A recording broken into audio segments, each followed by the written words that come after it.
the Super Speedway. Welcome to episode 299 of the Super Speedway podcast, recorded Tuesday, October 10th, 2023. I'm your host, Eric Young, and I am joined, as always, by my co-host, James Cush. James, I was going to... It's been a crazy day, but I was going to pull the audio because I have the uncut audio of AJ Allmendinger and his final lap on Sunday, and I was going to pull it and play it during the intro since Jeb Burton talked all over it during the race broadcast. Couldn't shut up, let us hear it.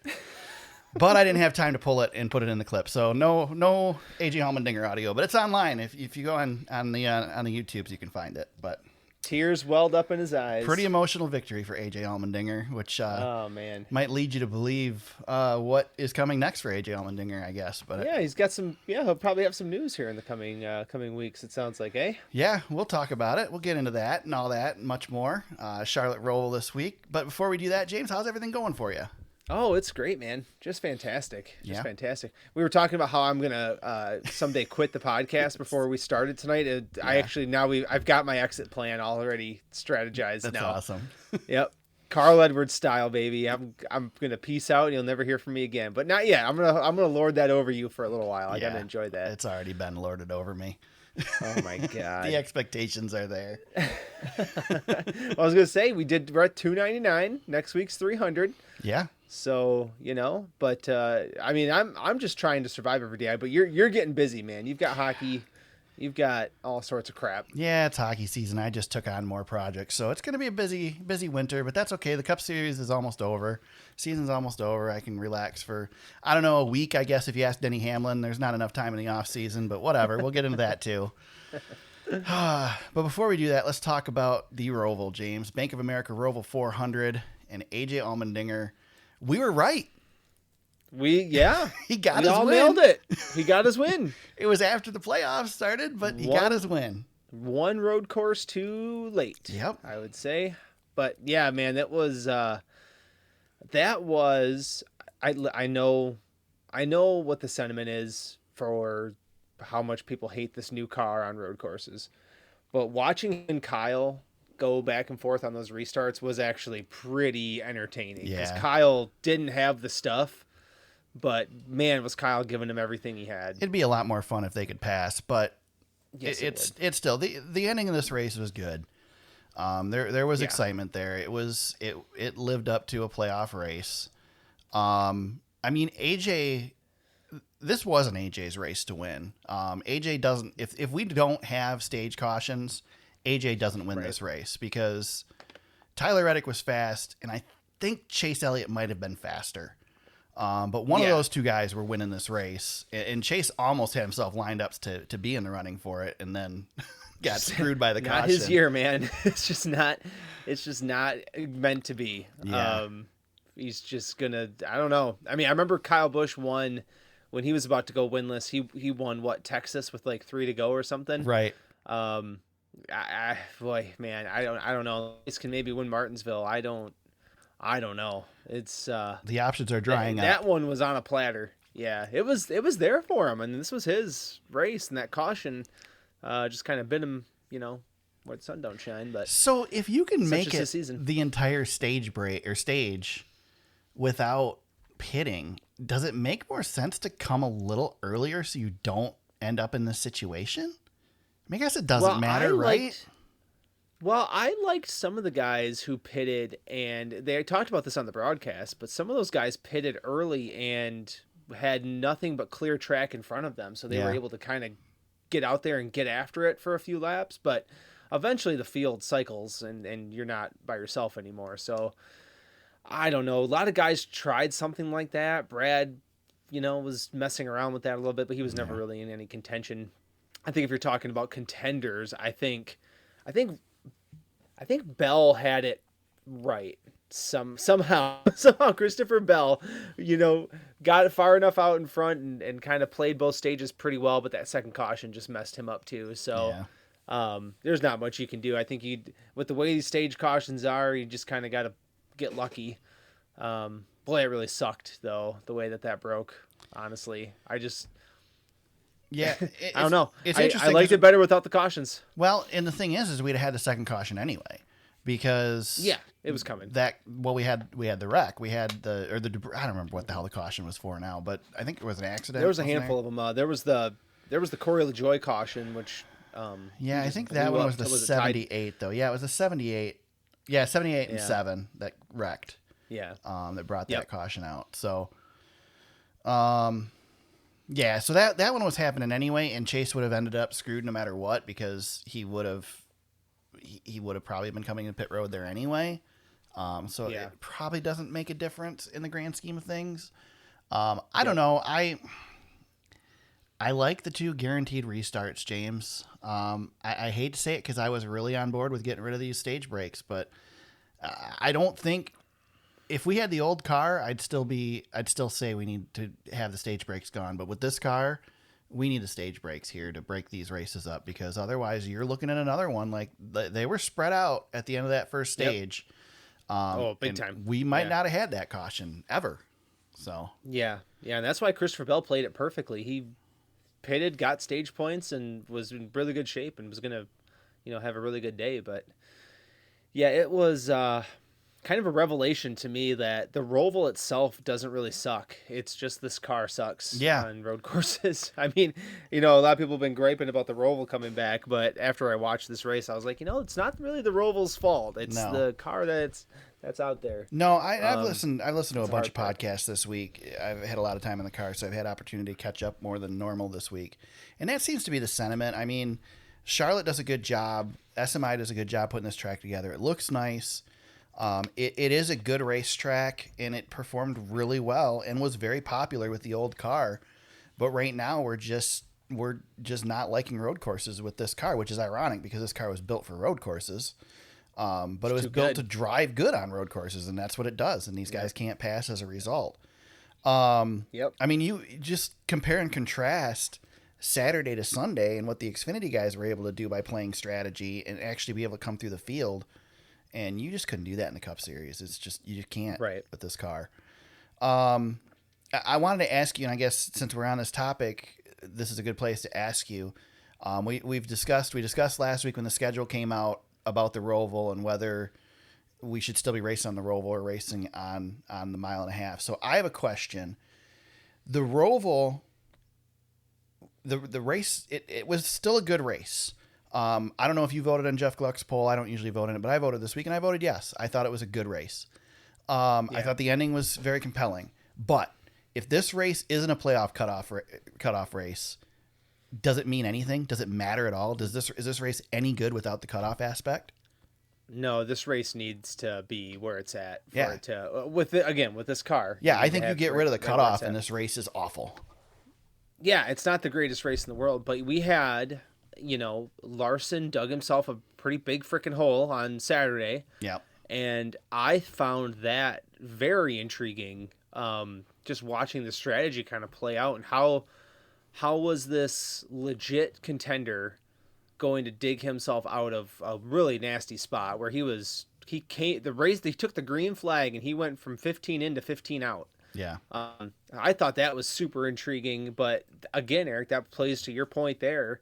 I mean, it's the cutoff, so you have those things going on, trying to get stage points, trying to, guys kind of fiddling around and trying to make it work. And, you got Kyle Busch who makes it interesting at the end by being in, right there on the front row. Trying to get in. Winning you're in. And not only that, but, I mean, Bubba Wallace runs arguably his best road course race of his career and doesn't make it in. There were storylines there that you wouldn't have had if this wasn't, and even if this was just a playoff race in the middle of a round, it has to be a cutoff race, or this is just, it just isn't any good. Yep. Yeah, I know. It's tough. I mean, it's hard because this car is just not the best. No. And I don't see a solution yet. Yep.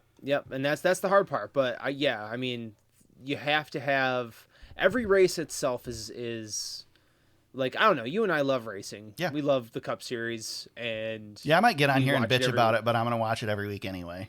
Yeah, and every race is its own individual property. Yep. It's got its own thing going on, and where it falls in the schedule is part of that, and it matters. And you can take a lot of things away from this race and say you didn't like this, didn't like that, but you can also look on the other side of things and say, that those restarts are really intriguing. Watching Kyle Busch do his thing.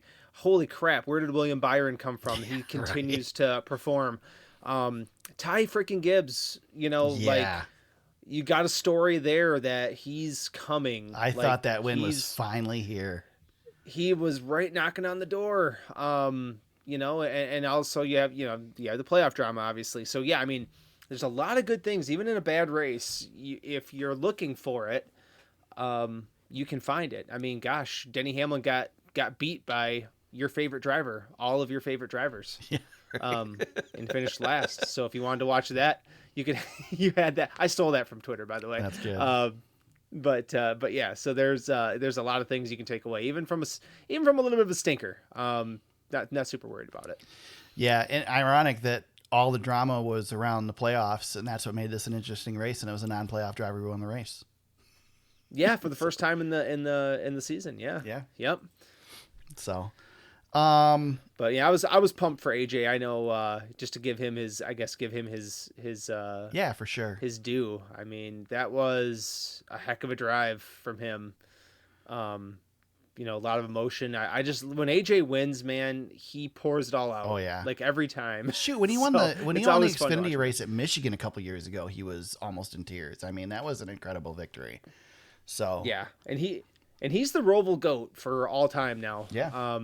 He's 4 for 4 in the Xfinity series, and now he's got the Cup win there too. So that's his playground. Yeah. For here and all time, he dominates that place. Even in the Cup series, he can get one. So pretty cool to see him add to his resume there. So I want to talk about AJ. He's lower down in the nose, so we can talk about it now. Obviously, there's been a lot of rumors that AJ is going back to Xfinity next year, that somebody else is going to be in this 16 car in the Cup Series. Although I don't know if you watched the post-race press conference or just read the notes from it, but I watched it today, and the way it seemed to me was that, I can't remember if it was Matt Kaulig or Chris Rice. I think it was Chris Rice that made it sound like they are keeping AJ, and it just hasn't been announced yet. The way he worded it was weird. So I don't know if it's all set in stone yet that AJ's going down. My question to you is, James, I get that it takes money to run these teams, and sometimes the guy with money is not the best guy. But you've got a guy here who is a proven Cup Series winner. I realize that he's not competing anywhere other than road courses, really. But he's won Cup Series races. He's a Cup Series veteran. He's a NASCAR veteran. Who else that's available right now do you think is a better pick to put in that car than AJ Allmendinger?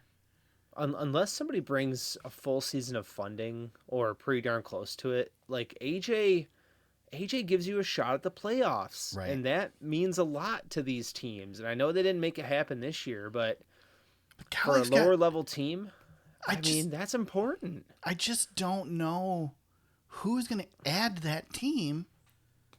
They need somebody with experience in there, and there's just nobody left.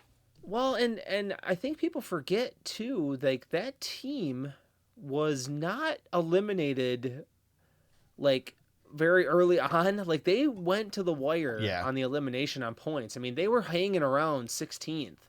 They made a really weird decision to send him to Road America, right? Which I thought was weird, but other than that, like, they didn't light the world on fire this year, like I think we kind of expected them to. And I'm not saying he was going to be competitive every week, but we did think that he was going to be more competitive in the road courses. Well, last year in the Cup Series, he ran 18 races and had 8 top 10s.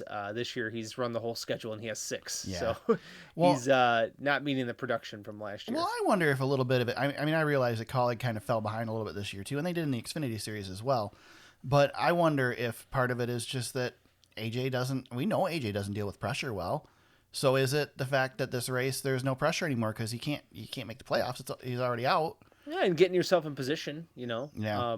He's good enough to where if he's in position, I think Kaulig. My personal opinion is Kaulig is stretched thin, a little too thin, and I think we're seeing some of those growing pains out of that whole organization as other teams around them are starting to build up. Spire is coming up. RFK came up pretty big. Legacy's coming up. Kaulig's is the team. Like, as everybody's performance is improving, you cannot stay the same. Yeah. I think they're staying the same while everybody else is getting a little bit better. That's a good way to look at it. I think you're right. Yeah, that's where I feel about it. Now, that being said, AJ can get you in the playoffs, and that's super valuable. Even if you're not as performing as well, like, well, think of the money that you add in the charter if you can get in the playoffs. Right. I mean, it's not going to be immediate, but you're talking down the road. Of course, it depends on what the agreement ends up after this year, but still. Yep. Yeah, and you look at legacies. I think legacy is a good comparison. Like Eric Jones obviously is the best driver of the Kaulig legacy group, and then they're bringing in, a hot shot rookie next year.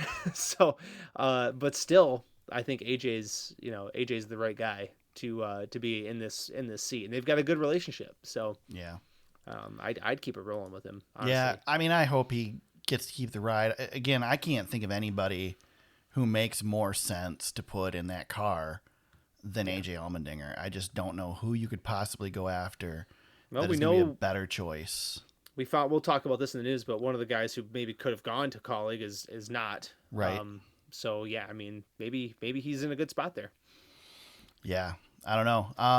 One thing's for sure, it sounds like Kaulig knows what they're doing. I would assume AJ knows what he's doing. Mm-hmm. It's just a matter of what what is announced, I guess, at this point. Well, I guess we could talk a little bit about the rumor mill. News has come out that Chandler Smith, who's in the Kaulig pipeline, might go back to the Toyota pipeline, which is, he's in the fast track to get a cup seat here eventually, but he's not ready. Even if he were to stay with Kaulig, I don't think he's probably a season away. Yep. So you gotta have the right guy in the right spot there. Yeah, I think they just don't have anybody yet. Yeah, it's interesting. That's for sure. Yep. Yeah. Who do you call up? Like, they've already got Hemrick coming up, and Hailie's out. So yeah, I think you just run it back. Would be my opinion. But what do I know? Yeah, that's why they're making the money, and we're just sitting here talking about it. That's right. That's right. I want to talk about Bubba. So we mentioned Bubba had one of his best road course races. He did have a moment during the race, though, courtesy of Daniel Suarez, who spun, locked up the brakes, turned into Austin Cindric, who turned into Bubba Wallace. Bubba Wallace spins in the backstretch chicane, loses 10 spots, and then comes around to the front stretch where he's informed that he needs to stop and serve a penalty because he ran through the chicane. What are your thoughts on this, James? Should the penalty already have served because he got taken out and lost a bunch of spots, or is it right that he had to serve the penalty a second time? Yeah, I think if you get spun out, you shouldn't have to. I mean, he didn't make the mistake. Right. Can we not just look at it? Is there not somebody in the tower that can go, well, he lost 3 spots. Yeah, he doesn't need to serve a penalty. He served the penalty. Well, if you lose positions, shouldn't that get rid of the having to serve a penalty? Do we want to be like F1 and have stewards and track limits? I mean, maybe we need to. Oh my God. Maybe we need to. Brad Keselowski got screwed on his because he did. Yeah. Well, yeah. And so I don't know. There's got to be a better solution. I hate the track limits thing, period. But you can't just. Oh, it's so bad. If you didn't have it, the last lap, these guys would just go straight through the tri-oval. They'd never stop at that last chicane. They just go straight through the AstroTurf, which might be exciting. But I don't think that's what we want to see. We get enough gimmicky finishes in NASCAR. So I don't know. I feel like there's got to be some common sense there, and NASCAR's got it where it's a solid line, and you're either right or wrong. And I feel like this is one of those instances where there needs to be a common sense decision versus it's just black and white. I agree with you on that one because it's silly. So here's the question, and this was brought up on DBC. Coming to the checkered flag, 2 cars. Let's relive the Jimmy Johnson. Who was it? Jimmy Johnson and Martin Truex Jr. Truex. Yeah. They're coming in. Let's say Jimmy doesn't spin. They go side by side through that chicane. Jimmy doors into Truex, knocks him over the rumble strips coming out of the last turn. Truex ends up cutting the course because he got knocked off, but beats Jimmy to the line. Does Truex win that race, or does NASCAR penalize him? I think they would let him win the race. I think they would contact. too. So if that's the case on the last lap, why is it not the case in the middle of the race? Yeah, exactly. Or I hate to say like do what F1 does ever, because I think F1's so bad, but I mean, instead of making the teams have to stop, just assess them with a penalty. Right. Like give them a 2-second penalty, and then you could either assess it at the end of the race or put it on your pit stop. I'd be okay with this. Okay, you gained a spot. You got to give a spot back. Just give it back. Yeah. Even same thing as passing below the yellow line on the super speedways, James. If you're going down there to save a wreck, okay, now you got to give the spot back. Yeah. Well, how many times we've seen the guy that I road? passed, went to the back of the pack. Well, tough shit. You got to give the spot back. Yep. But yeah, it's not as black and white that way, but I think it makes more sense. We've seen the big one at Talladega how many times? Yeah. And pit road speed is getting broken when drivers are flying down there at full speed trying to avoid the wreck. So, I mean, you got to use common sense, just like you said. Yeah. We don't have a lot of that. Silly. I mean, the world doesn't have a lot of that. NASCAR doesn't have much of it. I don't know. It's just, I guess it's a lot to ask.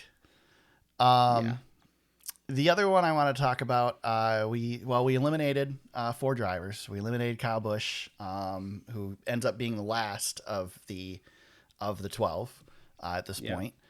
We also lost Bubba Wallace, Ross Chastain, and Brad Keselowski. I think Bubba and Brad probably are the biggest disappointments. Brad was pretty solid until he took himself out at Talladega. Yep. And he can blame it on Carson Hocevar all he wants, but that was Brad's fault. We talked about that last week. Yep. Bubba's had hit the season of his career, and I mean, I think overachieved. It's a victory for him to be at the point he is. It's got to be disappointing to see Reddick continue on when Bubba hasn't. But Reddick's just been that little bit better when he needs to be. So. Yep. But Martin Truex Jr. is now back on top, and. I wanted to say, and I don't remember which podcast said this, but I'm gonna repeat it and not give credit to the person. But whoever is out there that's saying, and it might have been Bob on Door Clear, all those people out there that say that the guy who wins the regular season championship needs a bye to get to the final round, he's got it. This is it. Got it. Oh my God! If God. Truex is getting into the final round, he got 2 buys. He hasn't finished better than 17th in the playoffs. I am so bothered by this, and I understand that he earned the playoff points that he's been given. Yeah. But my God, he has not even shown up, and he's making it through, and this one frustrates me. Yeah. Again, Eric, I looked it up. It was somebody put it on Twitter. Thank God. Since the playoffs started, do you know how many points he's earned? I just guess what position he is out of 40. How many points he's earned out of all the drivers so far, if you had to guess? I don't even know. I can't even give you a guess. He is 24th. He is the worst playoff driver by far, and he's still alive. Yeah. Still alive. And I said he's back at the top. He's not. He's second. He's 5 points behind William Byron to start. Yeah, Byron. Well, yeah, Byron got the win to lock in that extra 5 bonus points. Yeah. But yeah, I mean it's it's troublesome. Now that being said, he can't continue this. No, this is it. He's not doing that this round, and that's the question that I have in the notes. He's back on top. He's back in second position. He's 5 points out of the lead in the point standings. But is he actually a threat at this point? I don't consider him a threat. I mean, until you show me something, I don't consider you a threat. But we're going to tracks that he's good at. But man, they've just not been good. He just hasn't been good anywhere. No. And I know some of it's a little bit of bad luck, but he hasn't been good anywhere. No. I just and to look at the guys he has to beat. So you've already got William Byron, Denny Hamlin, Kyle Larson in the Final Four at this point with him. Yeah. I would be hard pressed to kick any of those guys out. Yeah, I was going to say, who's he better than right now? And then you look at the guys who are outside looking in. Tyler Reddick right now. If Tyler Reddick doesn't make the Final Four, something happened, man. He's got to be in the Final Four. He's got a lot of good tracks coming up here for him. Two really good ones for him right here. We know Chris Buescher can pull a win out. We know Bell can win. Blaney. The only reason I give Blaney an option is because it's Blaney. I mean, he can do it at any time and intends to do it when you don't expect it. But yeah. I don't really put a lot of expectations in that car just because I just don't think Penske's there. I think if you ranked them, I'd put Truex 7 and Blaney 8.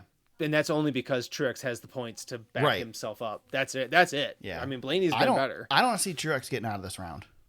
I don't. But then I he don't can go to yeah, Martinsville and win it. I know. I don't want him to. Honestly, like, you haven't shown up. Get out of here. Yeah. Get out of here. I don't want to see you anymore. But like, if I've seen enough. Anybody who argues that this point system doesn't reward consistency during the regular season needs to just look at this season, because this season proves it. He shouldn't be here still. It frustrates me. Like, you got to at least get a top 10 finish to move on. What Brad Keselowski has done, and that Martin Truex Jr. beat Brad Keselowski in. I know Brad fought tooth and nail. Right? Missed the cut by just a little bit. Yeah. And the dang thing of it was, Truex wasn't even really in trouble all day Sunday. No. Like, Larson was actually in trouble. Right. But Larson did that to himself. Yeah. So, Eric, I was looking at the playoff bracket. I was so proud of myself when I realized I got 7 of the final 8. Yeah. But I lost my final 4 driver and Brad Keselowski that we went back and forth on like an idiot. Oh, man. Yeah. Boy, do I feel dumb after that. Because we talked about it, and I had Bell in there. I had Bell in the final 4. I would have been fine, but nope. So proud of myself. And then I looked at my final 4 and said, oh, you idiot. So, good times. We mentioned Denny Hamlin gets last place finish in this one, 37th, involved in an accident not of his doing. Breaks toe link, and that's it. Out on the DVP. Eric Jones, they said on DBC that every time NASCAR queued up the radio, he was serving another penalty. So rough day for Eric Jones. He finishes 36th. Couple guys to shout out. We mentioned Ty Gibbs. Great performance from him. He finishes 9th in the first stage. But he was there. He was there at the end. He was in good position. Probably got outfoxed a little bit by the veterans. Mm-hmm. But I mean, really, one restart gave it away. But he certainly had an opportunity. I don't think he was going to beat AJ, but he could have earned second. Yeah, man, he was there. Who else is worth mentioning here? Eric. So I wanted to just revisit Truex one more time. Truex is in the final 4, but Truex's car is not. Oh yeah, it's Chase Elliott's in. Yep, Truex is out of the owners' championship. So does that change anything from the way? I mean, if you're Joe Gibbs, you put more effort into the 11 car than the 19, because that's what matters to the team, right? I mean, I don't know. Dale Jr. wants me to care about this. I just have a hard time caring. Jeff Gordon does too. I don't know. You realize the only chances we have at a repeat champion this year is Martin Truex Jr. and Kyle Larson.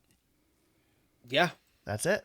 I know. We're going to get the odds are in our favor that we're going to have a new champion this year. I got a good idea of who's going to win it. Yeah, I do too. I feel a lot more confident after the guy that who's already at the front of the point standings. Yeah, man. Yeah, I think so too. I don't know where he came from on Sunday, but that was a championship type drive. They got their crap together, man. Oh, he's fast now.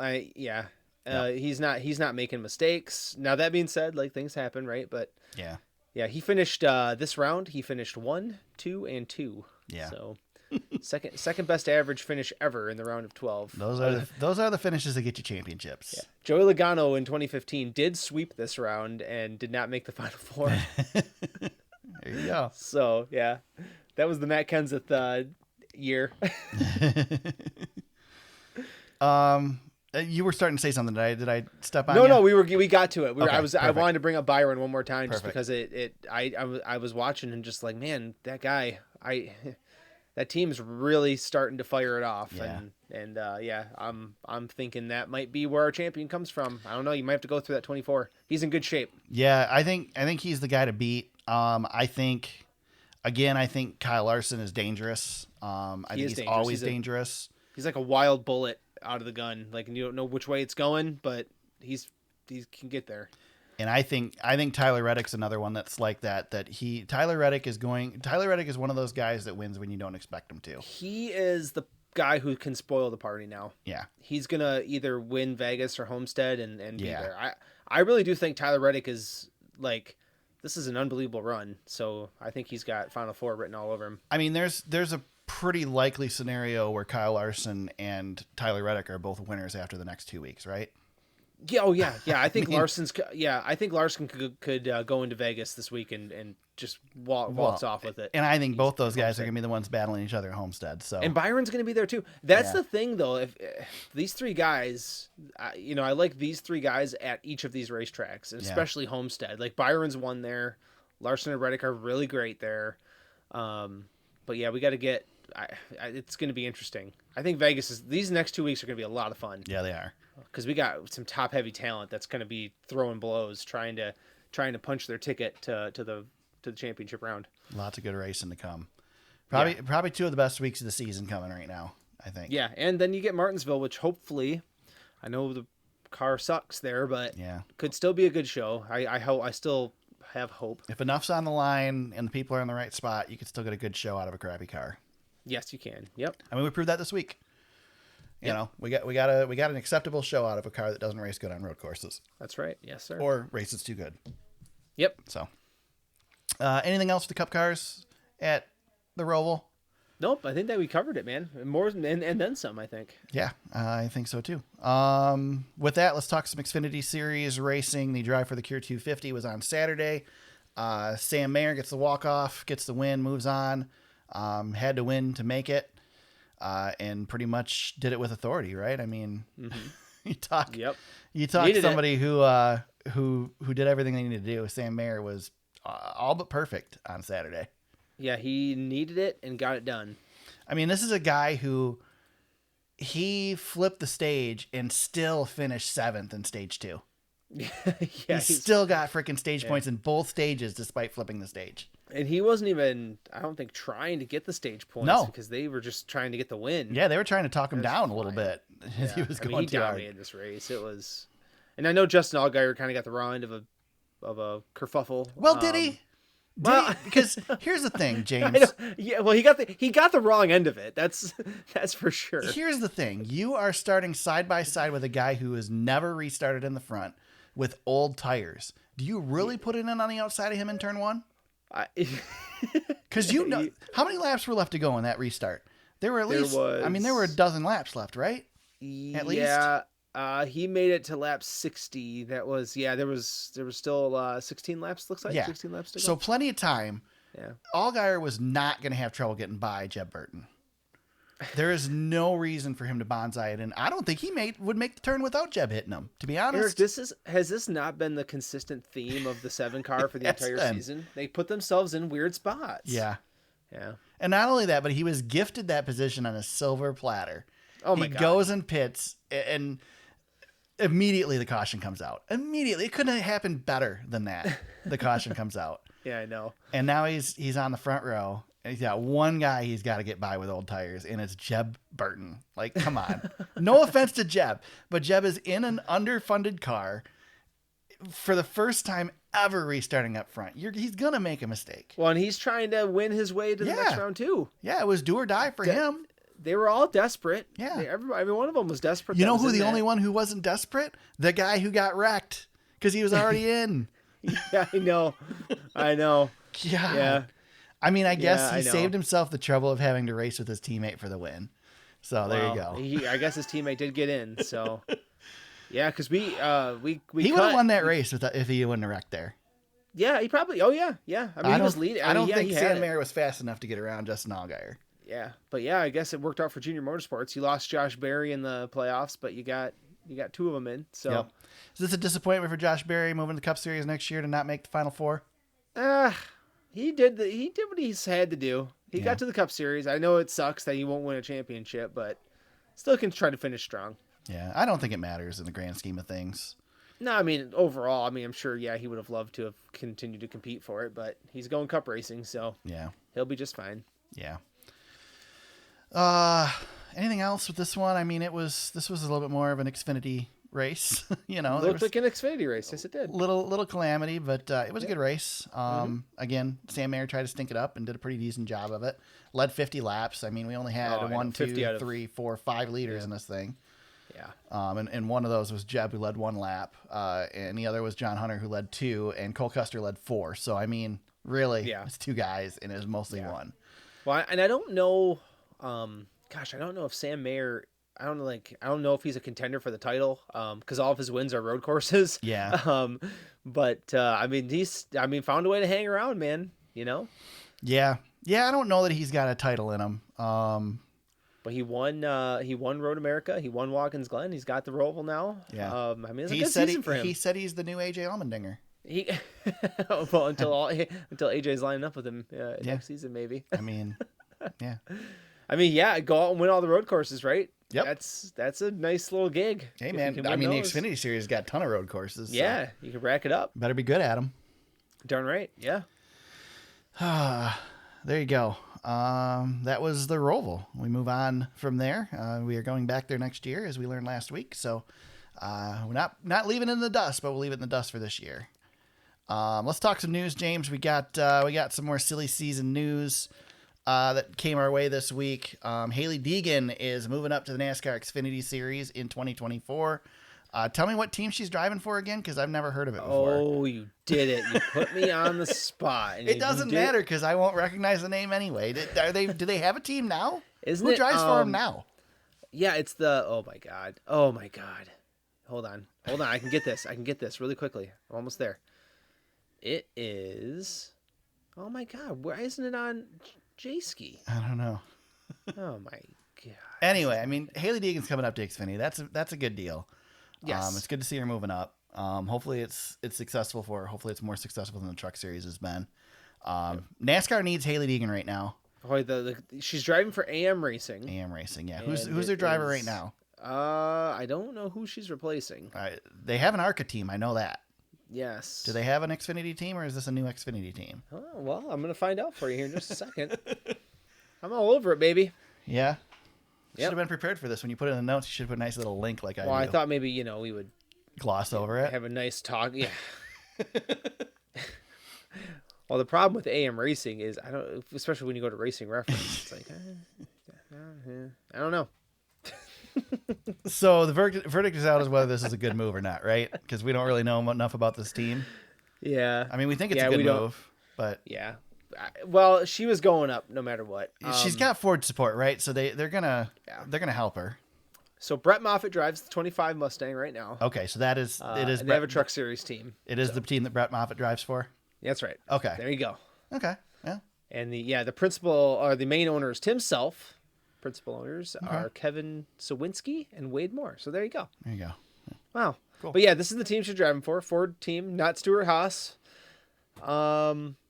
And a lot of people crushing her on the social medias, which I'm like, for what?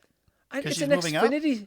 Yeah, and I'm like, it's an Xfinity Series ride. What's the point? It's not like she got a cup ride. I didn't get a cup ride. It's not like she had a mediocre season in the Xfinity Series and moved up to cup like Danica Patrick. It's not like Dale Jr. didn't hire somebody who maybe didn't deserve an Xfinity Series ride a handful of times. Well, we both went to the same place. Yeah, well, there you go. Thank you. Yeah, I mean, good for her. I mean, again, I think NASCAR needs Hailie Deegan. NASCAR needs a successful woman. Hailie Deegan's the best shot we got right now. Yeah, and you can't get better if you're just riding around in the Truck Series every week. I mean, go test yourself. Listen, man, I know it'd been nice if she got a win in the Truck Series or was a little bit more competitive, but I don't hold what happens to drivers in the Truck Series or the Xfinity Series against them very often. Season's not over yet, man. There's 2 more races for the trucks. Yeah. Yeah. She's going to win Homestead. She could. Probably not. I don't know. Maybe. Who knows, man? You never know. Yeah. She's got confidence now. She's got the ride. She don't need to worry about it. Yeah. Deal signed for next year. Hey, we've seen her go toe-to-toe on the SRX Series with a couple of pretty solid talents. So I don't know, man. I don't think she's trash. Let me put it that way. She's better than most, not the best. Probably right there in the middle. So go try it in the Xfinity Series. There you go. I'm gonna jump down to silly season. Let's talk some more silly season stuff before we move back. Let's see. Chandler Smith. We already talked about him. Linked to JGR. So that's a potential. We've heard about AJ potentially going back to the Xfinity Series.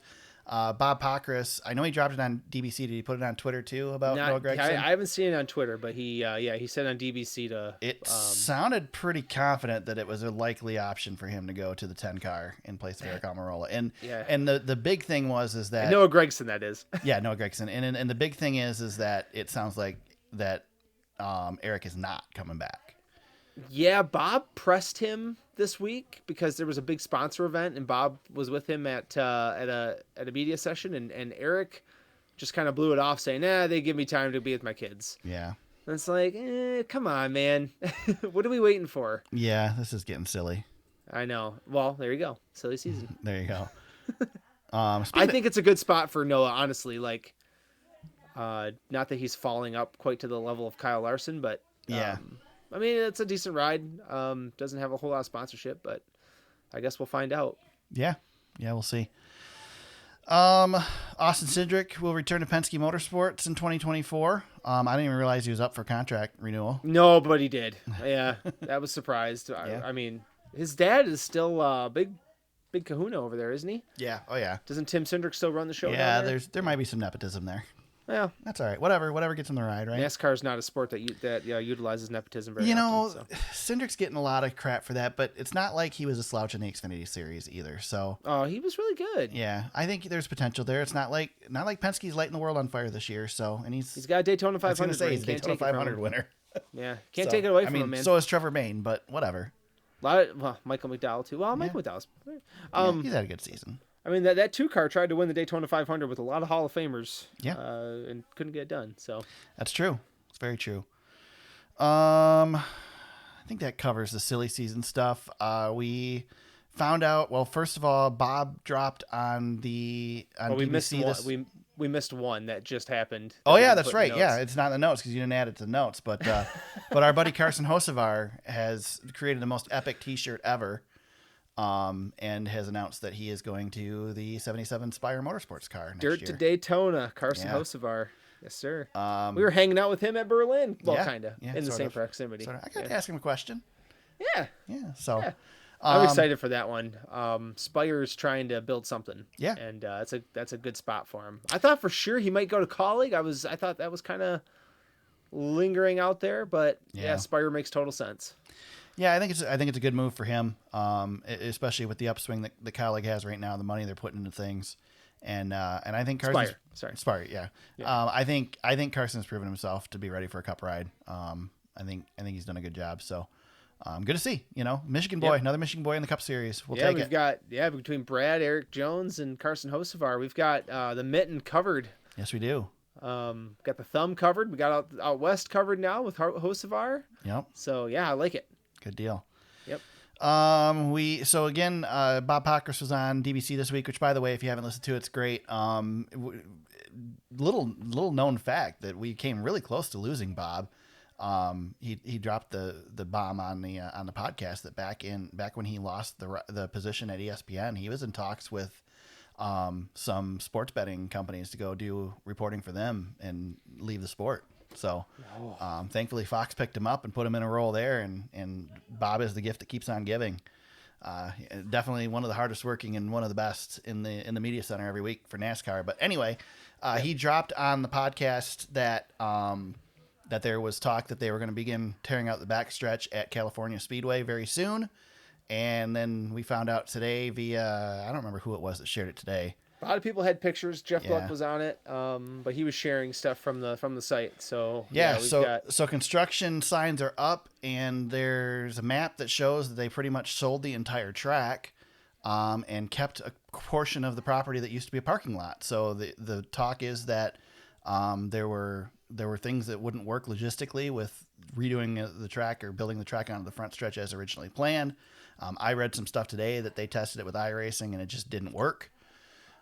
So they are deciding to build a whole new racetrack, James. And I asked this question in our group chat today, and I'll ask it again on here. If you just sold the majority of the property that houses a racetrack in a very valuable area for more than the racetrack is worth, and you kept a portion of the property to build a brand new racetrack from scratch, does it make more sense to build that brand new racetrack from scratch there, where it's going to be, again, overvalued by the property and probably have to be torn down in 10 years? Or does it make sense to build that track somewhere else and sell that last bit of property? Well, here's my other thought. Like, they're not going to lose money on any of it, so I guess it doesn't really matter, but I just think that's my... the clock is ticking on any track that gets built here, and we are not building new tracks right now. I mean, you could argue that we do it every year in the Coliseum in LA. Yep. But they're not building grandstands. They're not building concessions. They're just building a racetrack, and that's expensive enough. We kind of did it at North Wilkesboro, but still didn't. Other than that, we're not building new racetracks, and to fund a brand new racetrack in an area that is probably not going to last in. I mean, this area is doomed for racetracks, guys. We've torn a few of them up in this area. Yeah. We tore up Ontario. We tore up Riverside. We're tearing up California. We tore up. I mean, how many tracks do we got to tear up? Yeah. I know. And it's not like it's not like it's really the LA market. I get that it is, but it's not. It is nowhere near LA. This is like an hour outside of LA. Yeah. This is like calling Chicagoland Speedway Chicago. Right. It's not. Yeah. I don't know. Like, I want this to work somehow. Yeah. I mean, I do, as long as it's not a Martinsville clone, which is what the little map shows right now. Yeah, I think it was showing the size. I agree. I did hear Martinsville, but with Bristol banking. That would be cool. That'd be interesting to see. Let's make a Frankenstein. Which is similar to what we were going to try to do on the front stretch. But yeah, I don't know. I mean, if they're gonna make a half mile, make a bit of a Frankenstein and do something completely unique. Yeah. Because we don't need a Richmond. We don't need no. Well, we don't need a Richmond, and now we've got Richmond too with Iowa next year. I mean, we've got the improved Richmond. So we've got 2 Richmonds and an Iowa now. Yeah. Which Bob was hard on the Iowa decision. Did you get that part of it? Yeah. Yeah. Well, he wasn't so much hard on the Iowa decision as he was the fact that it's just kind of it seems like it's a placeholder. Like if you're gonna go to Iowa, you should sign a 3-year agreement and say we're gonna come back, not just hey, we're going to Iowa because Canada fell through. Right. So next year when Canada's available, are we then axing Iowa or are we axing something else? Right. Hopefully it's Richmond. Yeah. I mean, honestly, if I would assume if Iowa races better, then that probably will happen. Right. So, but who knows? I will say one thing, James. I mean, we haven't put a shovel in the dirt yet at California. We aren't racing here in 2025. No, 2026 at the earliest. At the earliest, and I would probably even be questioning that at this point. Unless the track is a temporary facility. Yeah, maybe. I don't know that you can do a full temporary facility like that. Can you make an entertainment complex out there with more than just a racetrack?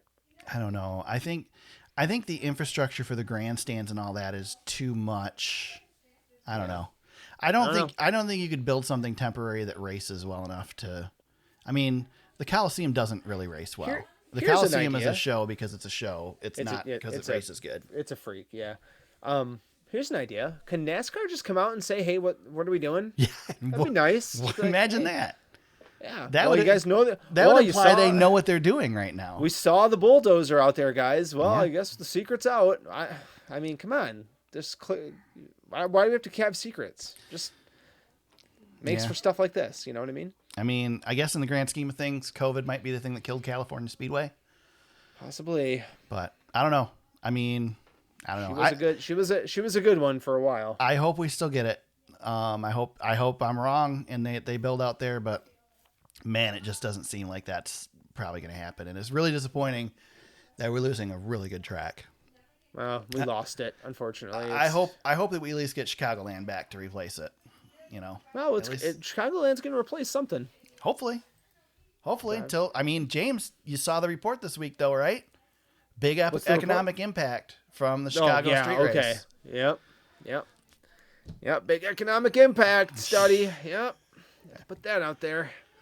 The funniest thing was I forget what the figure was, but there was a really high percentage of people that came from outside Chicago. Yeah, it was like they were touting that.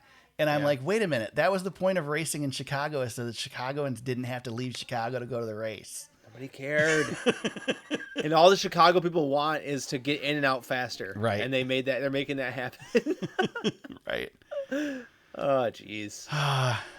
We did get some good news on the video game front for NASCAR, James. Yeah, we just talked about it last week. Yeah. iRacing is officially going to deliver a console sim game in 2025. They've exciting. acquired the license. It sounds like right now them acquiring the license has given Motorsports Games the money to continue to hold on to the IndyCar license. So that sucks, but that sucks. But I'll take the games NASCAR game, man. Yeah. Motorsport games won't be around very much longer. No, they won't be. That's a whole. Their website's already starting to fall apart. So nice. I mean, I talked a little bit last week about playing the World of Outlaws game from iRacing on the Nintendo Switch, and as I was playing it last week, I'm like, man, this is. I mean, I realize it's not a first time game because it's Monster Games and it's the guys who did NASCAR Heat and all that. So, But still, for a first product, it's pretty darn good. Oh, yeah. Runs pretty well. I'm like, man, imagine what they could do with a NASCAR license. And sure Monster enough, Monster did the SRX game as well, which Yeah. I thought held up pretty well.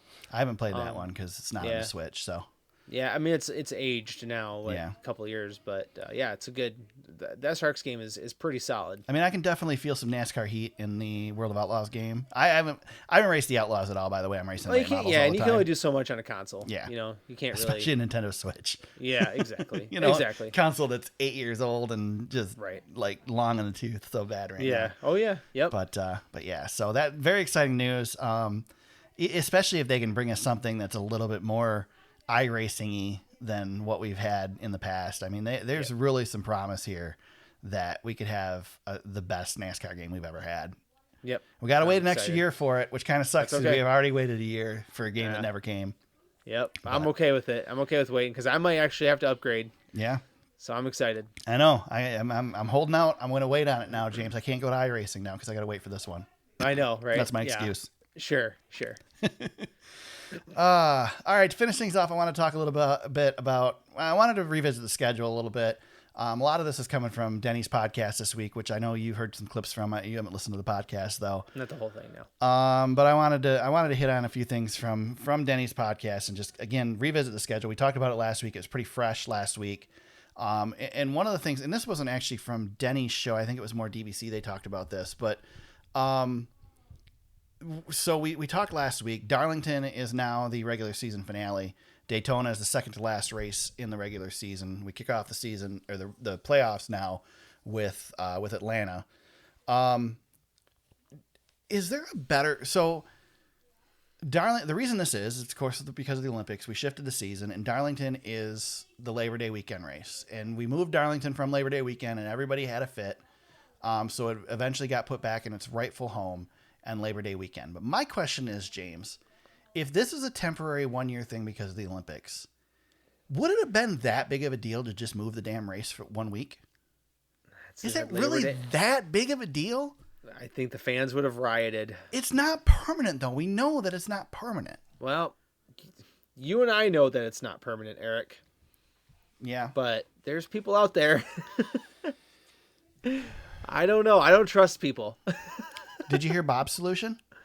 No, what'd he say? Bob's solution was to end the season at Daytona and have a 4-race first round of the playoffs. 4-race first round. Yes. Oh, yeah, I did hear him say this. Yes. He was talking about this on Twitter last week. Not a bad idea. Yeah.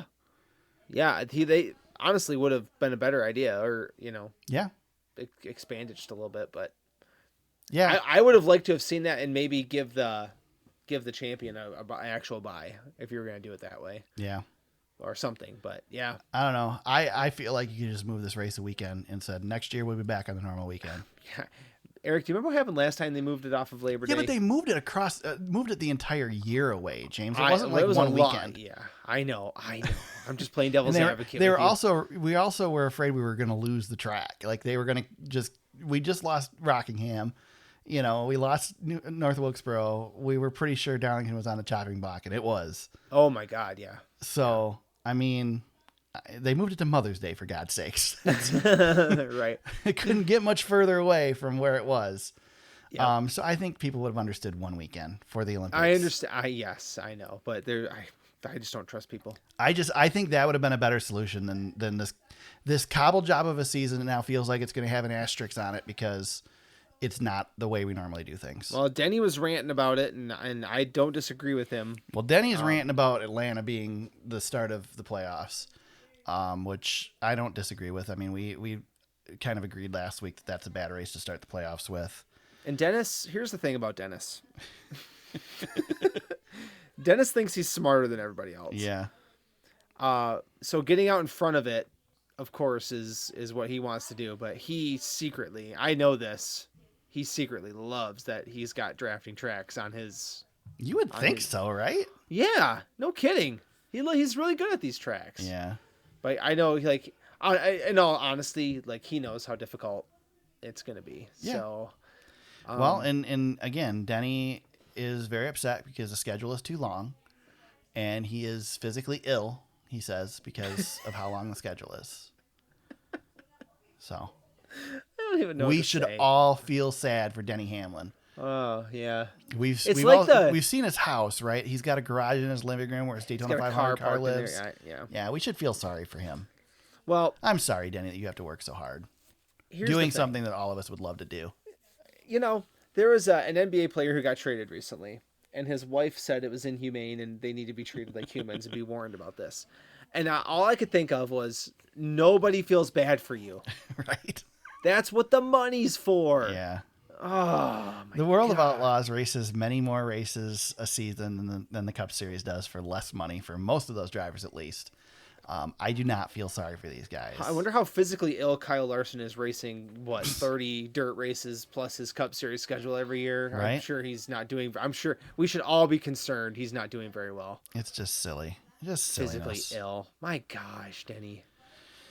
I don't want to. We got the Jeff Gordon stuff on here too. Denny was outspoken about what Jeff Gordon said last week too. I don't have like notes on it, so I can't really discuss it too much. And you didn't get a chance to listen to it. I got a comment on it because I know what Jeff Gordon said. Yeah, go ahead.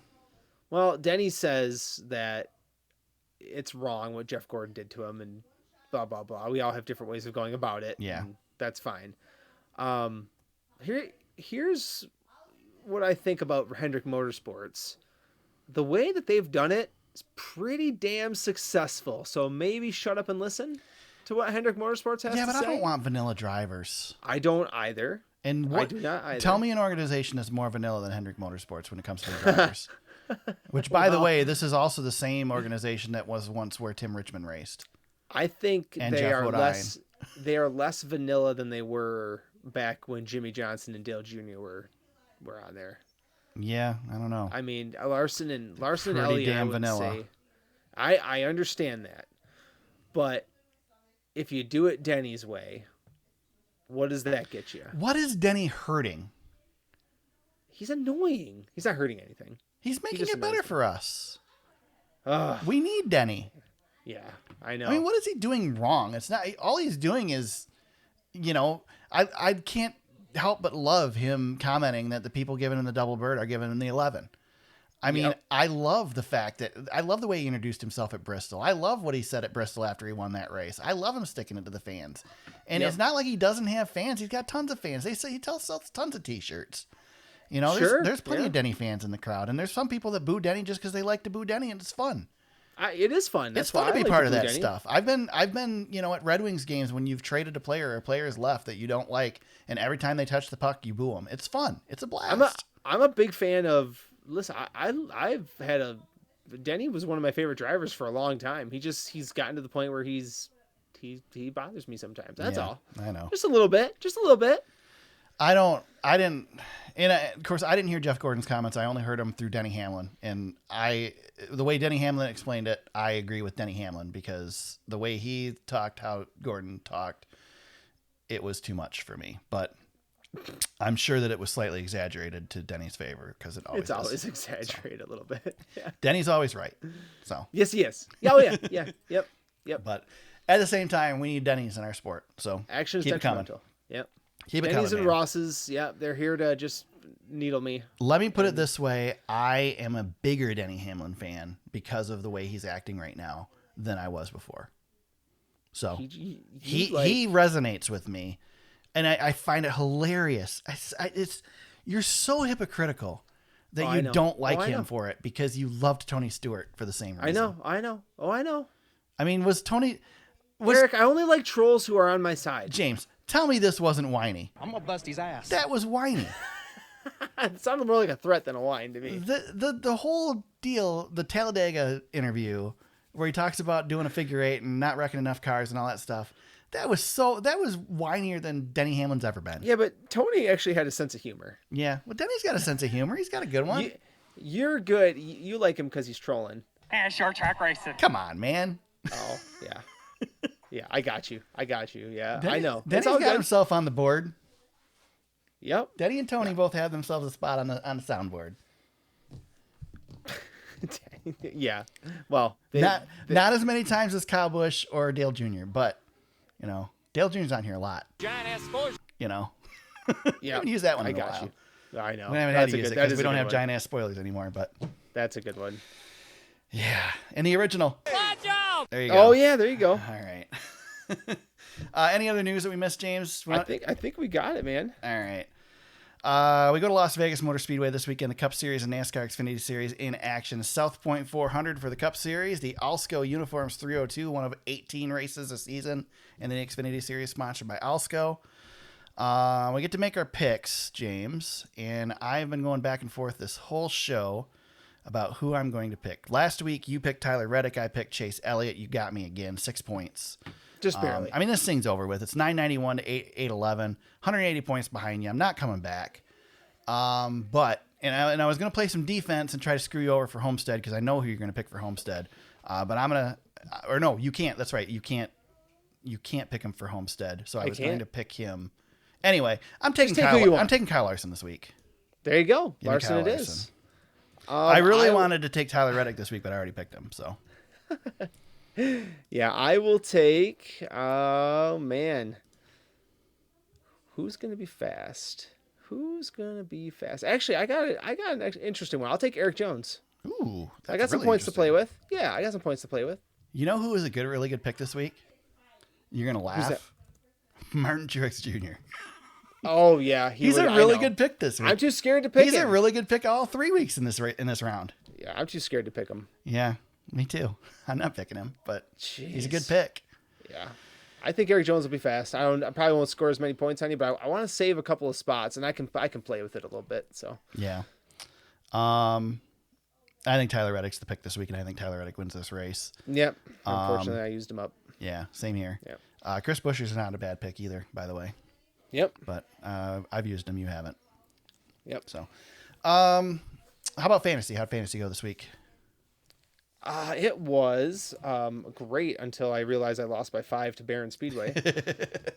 So, yeah, Barron Speedway got the win. I finished second, and I'm pulling up third place. Hold on, bear with me. Every time I go to click in, I have it opened. This happens every week. I have it opened, and then it... Can we just agree that NASCAR.com is a terrible website? It is. Team Justin was third. So Barron Speedway gets the win, increases his lead by 5. Playoff standings really quick. Barron is ahead of me there as well.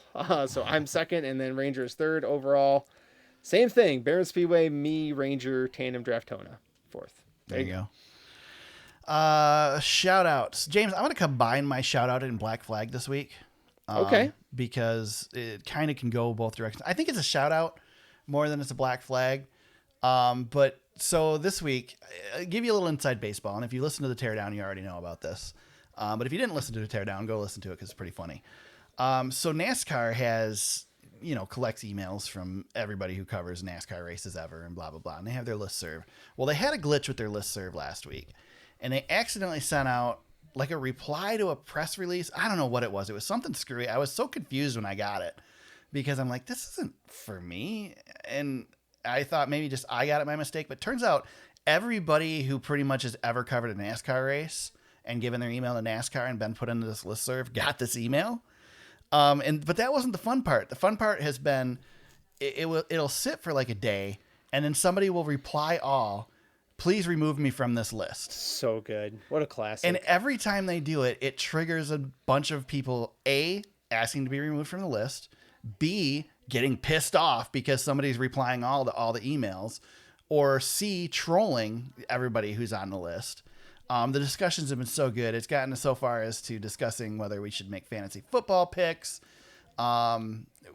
The other cool thing is, I mean, if I've ever wanted anybody's email in the media, every time somebody replies, you get everybody's email. So, so good, man. But it's so People funny. Are so dumb.